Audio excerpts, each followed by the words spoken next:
Naghahalo na nga pala ako dito ng pintura mga bossing ko. Syempre kulay black yan dahil nga i-repaint natin yan dito sa mga accessories nitong RS125 carb. At pati rear shock isama nga pala natin yan.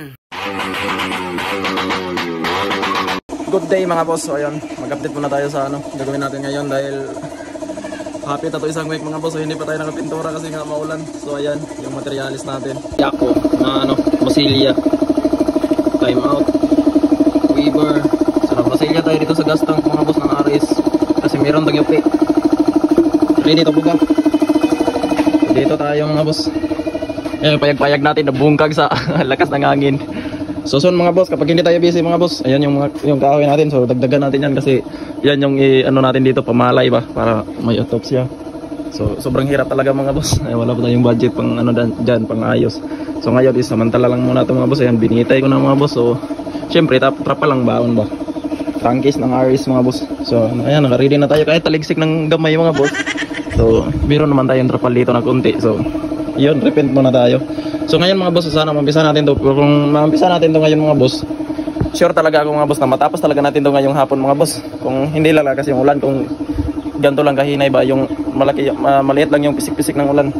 So yan na mga boss, mama. At syempre sa ditong banda nga pala mga bossing ko, hindi na nga natin to patatagalin. Umpisa na nga natin to mga bossing ko dahil baka maabutan pa nga tayo ng ulan. At ang unang steps ko pala dyan mga bossing ko ay naglagay nga pala tayo ng tape at saka papel doon sa hindi natin kailangan sama sa pintura. Sa pagpintura mga bossing ko, ganito lang talaga, yung medyo matrabaho talaga, yung kailangan mo talagang tapakan, yung hindi mo kailangan isama sa pintura. Hindi naman talaga pwedeng hindi natin yan tapakan ng maigi mga bossing ko dahil bawat pagbubuga natin yan ay talagang masasama talaga yung ilalim niya kaya hindi naman malinis tingnan. At maliban doon mga bossing ko, sabi kasi ng mayari mga bossing ko na itong spring lang yung sa rear shock dapat ay ating pipinturahan. Kaya kailangan talaga nating sundin mga bossing ko dahil ganyan naman talaga kapag tayo'y gumagawa. Kaya sa ditong banda nga pala mga bossing ko ay hindi ko na talaga pinatagal ay inumpisahan ko na talagang binugahan ito. At kung napansin nyo mga bossing ko, nanirektahan ko na nga binugahan ng kulay black pero naka-primer na nga pala ako dyan mga bossing ko ng kulay gray. Kaya nang sa ganon, sure talaga tayo mga bossing ko na sobrang solid talaga yung ating pintura dyan. At pati na nga pala crankcase cover mga bossing ko ng makina ay sinama ko pala dyan dahil nga yun yung gusto ng may-ari dito. Kaya kung napansin nyo mga bossing ko ay tingnan natin yung ginawa ko dito mga bossing ko. Itong mga parts ng RS125 EPI dito ay carb pala. At kung napansin nyo mga bossing ko ay pati itong handlebar at saka chipos mga bossing ko naging silver na yan mga bossing ko. At ito lang nga pala yung crankcase mga bossing ko na kulay black at pati yung rear shock. Ito lang din kasi mga bossing ko yung combination na mas maganda talaga mga bossing ko, kulay silver at saka may kunting kulay black. At isinama ko na nga pala yung araro dito mga bossing ko. At syempre nakabuga na nga pala tayo ng kulay gray doon pero naghalo nga pala tayo ng kulay white dito mga bossing ko dahil ito na nga pala yung final kulay niya. Kaya sa ditong banda mga bossing ko, pagkatapos ko nang hinalo ng maigi, ay agad-agad ko munang nilagay dito sa aking spray gun. Tapos binis ko na nga pala dito mga bossing ko ng kulay gray. Tapos bubugahan nga pala natin yan ng kulay white. Nagtatanong nga pala mga bossing ko kung bakit ako nagbis ng kulay gray dyan. Eh para na din hindi kalas na pag binugahan natin ng kulay white mga boss is maliit na lang yung mauubos na pintura. Kagaya ng sayo, sobrang liit. Gago! At syempre sa ditong banda nga pala mga bossing ko, kung napansin nyo naman, ito na nga pala yung RS125. Pagkatapos ito na nga din yung mga accessories na narepent natin mga bossing ko. Kung napansin nyo, sobrang kintab talaga yung ginawa ko mga bossing ko. At napakamimis na talaga.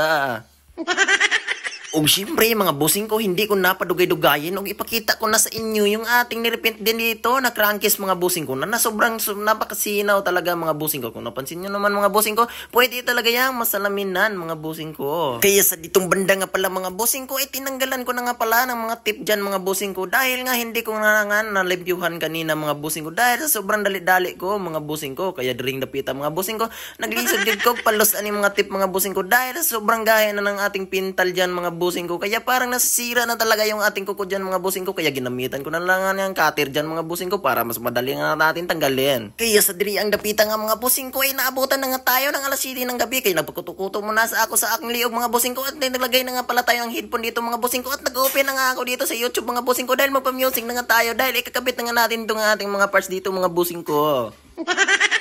Kaya sa ditong banda nga pala mga bossing ko, hindi na ako napadugi-dugi. Kinuha ko na nga pala yung makita na brand ng mga bossing ko ng ating impactors mga bossing ko para hindi na talaga madugay.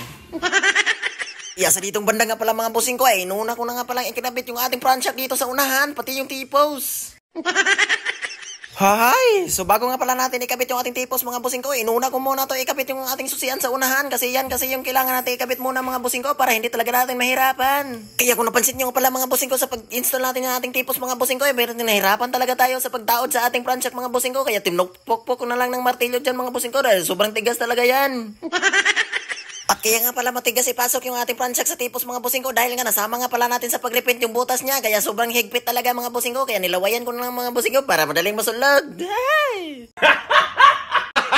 Gago! Kaya pagkatapos nga pala natin kinabit yung ating tipos mga busing ko, hindi ko na talaga pinadugay-dugay dyan dapita mga busing ko pinasok ko na nga pala yung ating manubila ba kaya sobrang higpit nga pala yung manubila. Kaya kung nakita nyo naman mga busing ko kung gaano talaga ka-effective yung ating mga reprint dyan mga busing ko, kung gaano talaga ka-quality ba, kaya pinukpok nga talaga natin pero hindi talaga nagasgas kahit konti mga busing ko, kaya ganyan talaga kasulid mga busing ko, kaya sa dito banda mga busing ko, kinagbit ko na nga pala yung gulong sa unahan. Kaya sa ditong banda mga busing ko, habang nagkakabit nga pala tayo ng gulong sa unahan mga busing ko, shoutout muna natin yung mga solid nating supporters dyan sa ilalim, sa comment section.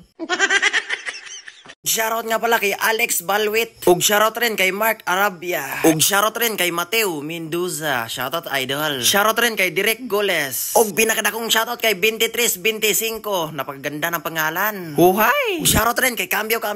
Parang napakaganda yung pangalan mga busing ko. Ug shoutout rin kay Jerjan Ramirez. Salamat nga pala sa pag-follow busing. Shoutout rin kay Dong Pogi Espanya from Bunawan mga busing ko. Ingat kayo palagi dyan. Salamat nga pala sa pag-comment dyan mga busing ko. Kaya sa ditong banda nga pala mga busing ko, balikan na nga pala natin to dahil sobrang layo na nga pala tayo dito mga busing ko. Nandito na nga pala tayo sa pagkabit dito sa headlight mga busing ko. Kaya kinabitan ko na nga pala dito ng tornilyo ng screwdriver.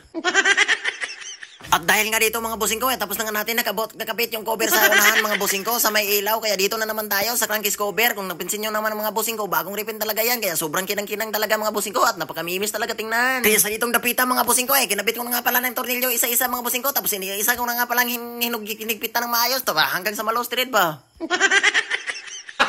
Gago! At dahil nga sa ditong banda mga busing ko, tapos na nga natin nakabit yung sa magneto cover. Dito na naman tayo sa clutch lining cover mga busing ko. Kaya ito nga pala yung bago nga pala yung gasket niya mga busing ko. Kaso lang naputol. Kaya dito na naman tayo. Ikakabit mo muna to. Kaya lagyan muna natin ng konti gasketol para hindi talaga tutulo ba. Kaya dito na naman tayo sa bandang kambyada mga busing ko. Ito nga pala yung mismong magtutulak doon sa ating clutch housing mga busing ko. Kaya at nagsasagan doon mga busing ko may free wheel na nga yung ating motor mga busing ko. Dahil kung wala dito mga busing ko walang free wheel yung ating motor. At sa pagkabit nga pala nito mga busing ko, kailangan nating grasa kasi hindi natin lalagyan ng grasa mga busing ko. Mataga kasi yan sa ilalim. Kaya mahirapan talaga tayo pagkabit ng ating clutch housing. Ay, crankcase pala. Nako, shish!